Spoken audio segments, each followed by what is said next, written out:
festa do Brasileirão. Fábio e Montijo estão entre os melhores. Atlético renova com Leandro, diretoria trabalha. Reunião com Dorival Júnior aconteceu na segunda. O perfil já está traçado. No Cruzeiro, segundo a diretoria, nada de Marcelo Moreno ou Guilherme. Quem foi embora foi Fred Guerra. Tá lembrado? Sabe quem é? Vamos receber os nossos comentaristas de hoje. Boa tarde, Marcelo Beckler, Flávio Carvalho e Fábio Pinel. Então vamos lá rapidinho, conferir a festa dos melhores do Brasileirão. Mais gritado. E também não é para menos. Conca jogou as 38 partidas e levou apenas 2 cartões amarelos. Ele é um exemplo dentro e fora das 4 linhas. Por isso, o prêmio de craque do Brasileirão não foi nenhuma surpresa.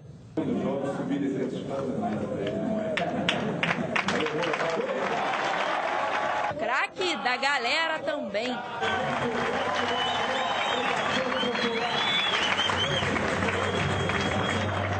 A seleção do Brasileirão 2010 ficou assim. No gol, Fábio do Cruzeiro. Nas laterais, Mariano do Fluminense, Roberto Carlos do Corinthians. Na zaga, Dedé do Vasco e Miranda do São Paulo. No meio-campo, Jusilei e Elias do Corinthians, Montijo do Cruzeiro e Conca do Fluminense. A dupla de ataque, Neymar do Santos e Jonas do Grêmio. Não tem nenhum preço que pague isso, né?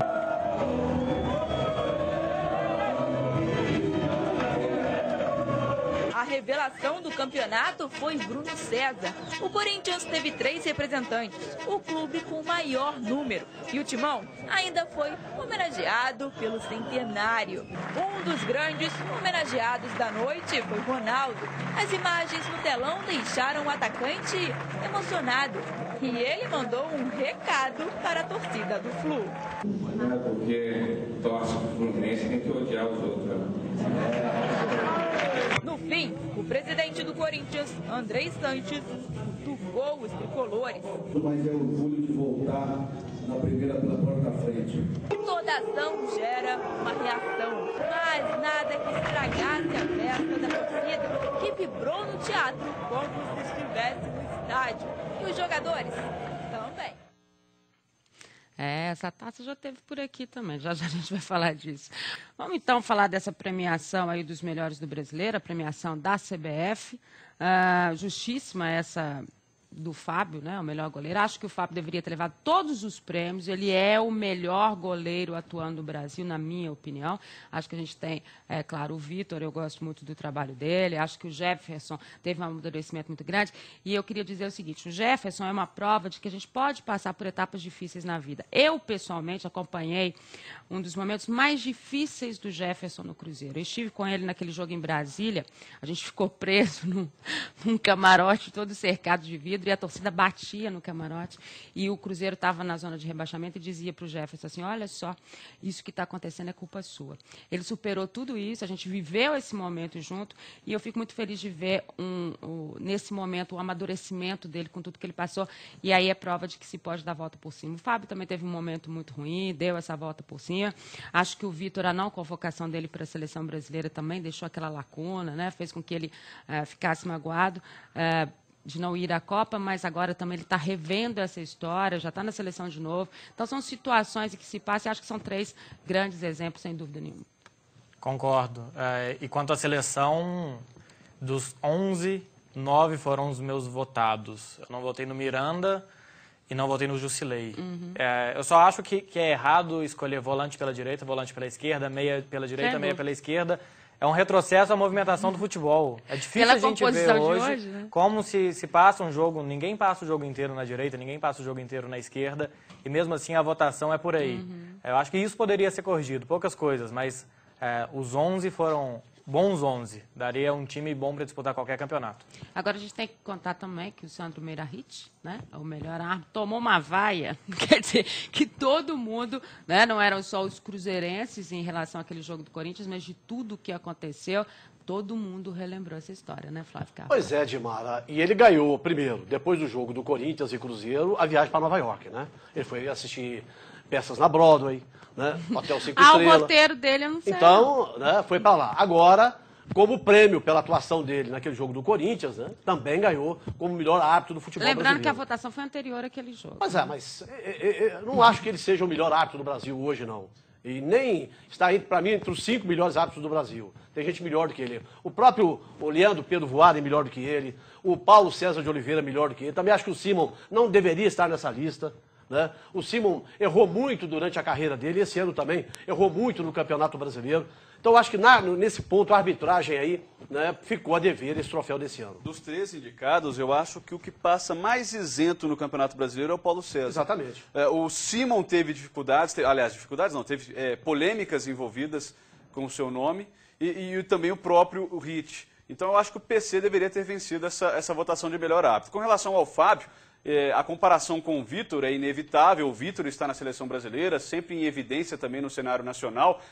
O Vitor até defendeu mais pênaltis do que o Fábio, mas se a gente pegar ali nos números, o Fábio, por exemplo, sofreu menos gols que o Vitor e jogou mais partidas até do que o goleiro do Grêmio. O início do brasileiro do Vitor foi muito ruim. Né? Foi muito ruim. Ele teve uma recuperação durante a competição. E eu acho que o prêmio ficou em boas mãos. Eu acho que a gente precisa também duvidar daquele que questiona a capacidade do Fábio. É um grande goleiro, já provou isso para todo mundo aqui em Minas Gerais, pelo menos. Agora, aquela chapuletadinha, né, que o presidente do Corinthians deu no campeão Fluminense, com todo respeito ao campeão Fluminense, mas é verdade, né? Não voltou pela porta da frente. Está aí a Copa João Avelange, que mostrou muito bem por onde foi que o Fluminense voltou. Tudo bem, o ano passado correu risco de rebaixamento, esse ano voltou, fez um super trabalho, foi campeão brasileiro, enfim, mas essa mancha fica. Mas poderia ter sido dito, acho que em um outro momento. Não, acho que não é o momento para se dizer isso, não é o momento para se cobrar isso, nem a maneira. Sobre o árbitro, acho que só eu, o único, que defende que o Simon fez um campeonato espetacular. Por que o Simon apitou Fluminense e Corinthians no Engenhão, apitou muito bem. Apitou Santos e Corinthians na Vila Belmiro, apitou muito bem. O Corinthians venceu com gol irregular, que o erro é do Bandeira. Ele apitou Fluminense e Cruzeiro no Parque do Sabiá, apitou muito bem. Apitou Grenal muito bem. Apitou São Paulo e Corinthians muito bem. 5 jogos-chave do campeonato, que ele foi perfeito, brilhante. Corinthians e Vitória. Corinthians e Vitória ele foi bem, marcou um pênalti que foi pênalti contra o Corinthians. Então ele apitou jogos-chave e foi muito bem. O último jogo foi um jogo tranquilo, embora era um jogo tenso. Então, acho que o campeonato do Simon foi muito bom. Não acho certo cobrá-lo pela história. Mas no caso dele, você não acha que é mais o rótulo também, né? Sim. O rótulo pesa. Daqui a pouco a gente vai falar até com o Cuca sobre essa questão de rótulo. O Cuca é outro que mudou essa questão do rótulo nessa temporada. Acho que algumas coisas marcam. E o Simon ficou marcado por esse contexto. Então, mesmo a última temporada dele, esse finalmente dele, toda vez que ele ia a campo, havia uma interrogação. Passa por aí para você. Mas se fosse por aí, a gente não podia escolher o Jefferson como um dos 3 melhores goleiros. Pela história que eu contei aqui agora exatamente. Mesmo. Eu acho que o campeonato, a gente está elegendo os melhores do campeonato. O Simon, para mim, fez um campeonato irrepreensível. Ô Marcelo, eu tenho a impressão que o desabafo do presidente do Corinthians, o André Sanches, foi muito mais em função daquilo que aconteceu com o Fluminense nessa reta final. Né? Da facilidade do São Paulo, que praticamente entregou o jogo para o Fluminense, do Palmeiras, que praticamente entregou o jogo para o Fluminense, né? E de alguns erros de arbitragem a favor do Fluminense. O Fluminense foi muito beneficiado. Para mim, o Fluminense não merecia o título. O melhor time do Brasil, para mim, é o Cruzeiro hoje. Merecia o título, merecia ganhar esse troféu de campeão brasileiro, e não o Fluminense. Eu acho que dali ele ficou meio que magoado e teve que... É claro que a gente... mas ele magoou muita gente também, né? Claro. Daí é o retorno. Exatamente. Né, também o Corinthians foi beneficiado em muita lógico. situação, como naquele jogo do Cruzeiro. Tem muita gente magoada com o Corinthians também. E eu volto a discordar de você, Flávio. Eu acho que não houve entrega de resultados. Eu me recuso a acreditar que São Paulo e Palmeiras abriram as portas para que o Fluminense vencesse esses confrontos. E como o Fluminense fez mais pontos no sistema de pontos corridos, para mim tem que ser o melhor Mas time. deixa eu fazer uma pergunta para você. O Palmeiras jogou com a mesma garra com o Fluminense, como jogou contra o Cruzeiro aqui? Eu acho que jogou. Eu acho que sim. Eu acho que não. E jogou com um time eu acho que o time era ruim. Melhor. Mas eu acho que aquele time, o time que esteve aqui contra o Cruzeiro, e que pese que o Cruzeiro tivesse bastante nervoso, achei que era um time mais determinado, talvez ali para mostrar algumas situações para o Felipe, do que o que ele utilizou como misto de outras vezes. Mas achei o time mais determinado. E com um agravante, contra o Fluminense, o jogo foi em São Paulo com a torcida do Palmeiras contra o próprio Palmeiras. Querendo ou não, o time e a pressão em cima. Né? O próprio goleiro do Palmeiras falou isso. O jogo do São Paulo, a expulsão do Richard foi vergonhosa. Né? E outras também. Né? Então, acho que nessa situação aí, o Corinthians sentiu naquele momento de ontem, né, como quem diz, não, o Fluminense foi favorecido. Né? E voltou pelas portas do fundo para a Série A do Campeonato Brasileiro. O Palmeiras jogou contra o Fluminense com 9 titulares. Ele jogou como vinha jogando o Palmeiras de 9 titulares. Mal, igual vinha jogando o campeonato inteiro, a Sul-Americana inteira, que teve trabalho incrível para ganhar dos reservas do Atlético. Os reservas do Palmeiras jogaram bem contra o Cruzeiro, que jogou mal por sua vez. Exatamente. Então é difícil a gente ver num universo de 37 jogos do titular, ou de 33, o Palmeiras abriu mão do campeonato, faltando 5 rodadas para disputar a Sul-Americana, a gente vê como que se passa a questão de abrir portas ou não. Então vamos lá, vamos conferir então a seleção do Campeonato Brasileiro, pedir para o pessoal rodar aí os melhores do Brasileirão 2010. Goleiro, Fábio, Cruzeiro. Lateral direito, Mariano, Fluminense. Zagueiro pela direita, Dedé, Vasco. Zagueiro pela esquerda, Miranda, São Paulo. Lateral esquerdo, Roberto Carlos, Corinthians. Volante pela direita, Jusilei, Corinthians. Volante pela esquerda, Elias, Corinthians. Meia pela direita, Montijo, Cruzeiro. Esquerda, Conca, Fluminense. Atacante, Jonas, Grêmio. Atacante, Neymar, Santos. Craque do campeonato, Conca, Fluminense. Craque da galera, Conca, Fluminense. Revelação, Bruno César, Corinthians. Melhor técnico, Muricy Ramalho, Fluminense. Melhor árbitro, Sandro Meira Hit. Torcida de Ouro, Bahia. Lembrando que o Cuca, que foi o segundo melhor treinador, né, deixou o Renato Gaúcho na terceira posição, também foi extremamente ovacionado. Acho que os 3 treinadores, né, pelo trabalho, pela forma como conduziram as situações. Eu continuo lamentando que o Dorival não tenha aparecido nessa lista por uma circunstância própria, né, ele acabou vindo para uma equipe que ele tinha que tirar da questão do rebaixamento, mas para mim é o grande vencedor da temporada, pelo Campeonato Paulista, pela Copa do Brasil, pelo trabalho que fez no Atlético. Para mim, o Dorival, é o grande vencedor dessa temporada entre os treinadores. O Muricy fez esse trabalho no Fluminense que a gente viu, com problemas, com situações, mas eu acho... O Cuca fez um belíssimo trabalho no Cruzeiro, que a gente vai falar com ele daqui a pouco.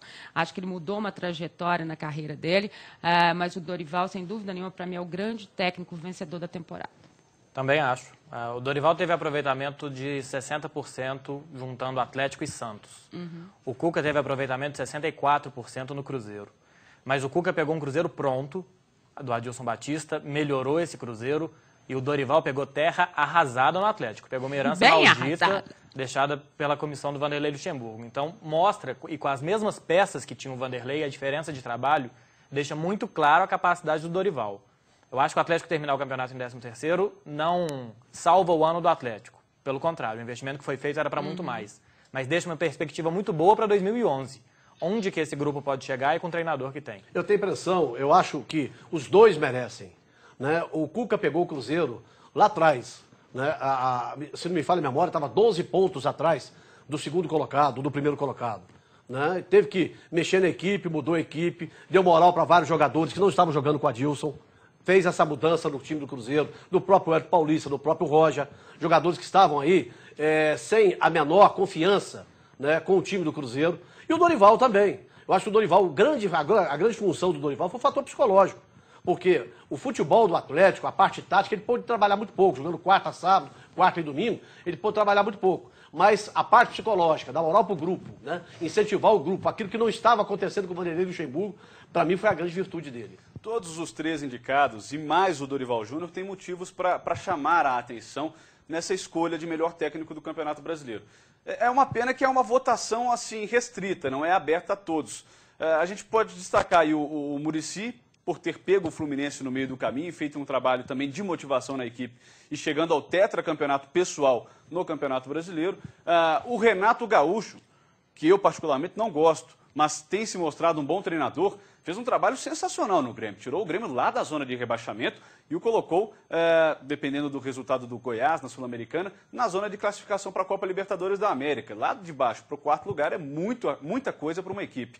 E o Cuca, como lembrou o Marcelo, todo o trabalho, e o Flávio também, todo o trabalho feito para a reabilitação de um grupo que foi deixado pelo Adilson Batista. Eu acho que é difícil você dizer qual dos três é melhor, porque os três fizeram grandes trabalhos, mais o Dorival Júnior, nessa temporada. Bom, então nós vamos para o intervalo e no próximo bloco aí sim tem Cruzeiro, Cuca e os planos para 2011 e ainda, Fábio, a prorrogação do contrato. E nas ruas, o torcedor e o vice-campeonato. Não sai daí, olho no Minas Esporte, olho na Band.